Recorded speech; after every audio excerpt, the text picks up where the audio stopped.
নিম পাতা এভাবে রান্না করলে সবাই খাবে চেটেপুটে গরম ভাতে। চলো আজ সেই রেসিপি দিব তোমাদের।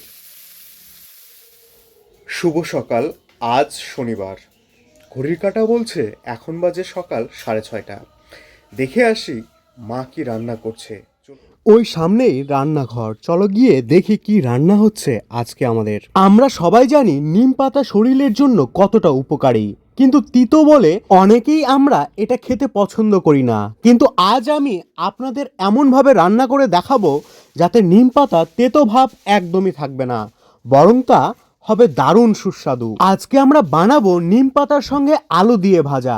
এই রেসিপিটা করার জন্য খুব কমই উপাদান প্রয়োজন, তবে এখানে আপনারা চাইলে আলুর বদলে বেগুনও ট্রাই করতে পারেন। তবে আজ আমি আলু দিয়েই দেখাবো। প্রথমে আলুটাকে ধুয়ে সেখানে লবণ আর হলুদ দিয়ে মাখিয়ে রাখবো যাতে সমস্ত কিছু আলুর ভিতরে যায়, আর নিম পাতা ধুয়ে রেখে দিব। এরপর কড়াই গরম হলে কড়াইয়ের ভিতর হালকা সর্ষের তেল ঢেলে দিব, কারণ ওই কাটা আলুকে আমি প্রথমে কড়াইয়ের ভিতর ভেজে নিব।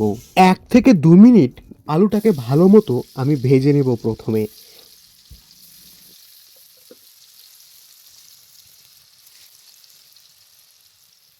যখন দেখব একটু ভালো মতো আলুগুলো ভাজা হয়ে গেছে, তখন আমি সেই ভাজা আলুটাকে তুলে রাখবো আলাদা করে একটা বাটিতে বা পাত্রে। এরপর আমরা সেই ধুয়ে রাখা নিম পাতা কড়াইয়ের মধ্যে দিয়ে দিব।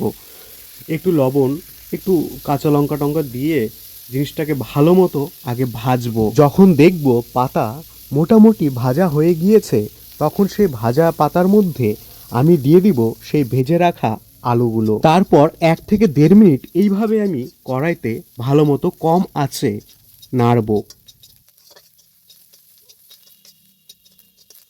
কিছুক্ষণ এভাবেই নাড়বো। তারপর যখন মোটামুটি দেখবো যে হয়ে গিয়েছে, তখন এটিকে আমি একটি পাত্রে ঢালবো এবং খাওয়ার জন্য একদম রেডি।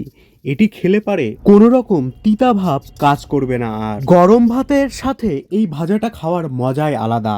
চলুন তাহলে আমি খেয়ে নিই। আশা করি আপনাদের এই রেসিপিটা ভালো লেগেছে। আপনিও বাড়িতে বানিয়ে দেখতে পারেন আমার মতো। নিম পাতা তিতা এই ধারণাটা ভুলে যাবেন, এইরকম একবার রান্না করে দেখুন, আপনি নিজেই অবাক হয়ে যাবেন কতটা সুস্বাদু হতে পারে। যদি এই ভিডিওটা ভালো লাগে তাহলে লাইক করুন, শেয়ার করুন এবং সাবস্ক্রাইব করুন আমাদের এই চ্যানেলকে, যাতে আপনারা আরও নতুন নতুন রেসিপি এবং টিপস পেতে পারেন। ভালো থাকবেন, সুস্থ থাকবেন, ধন্যবাদ।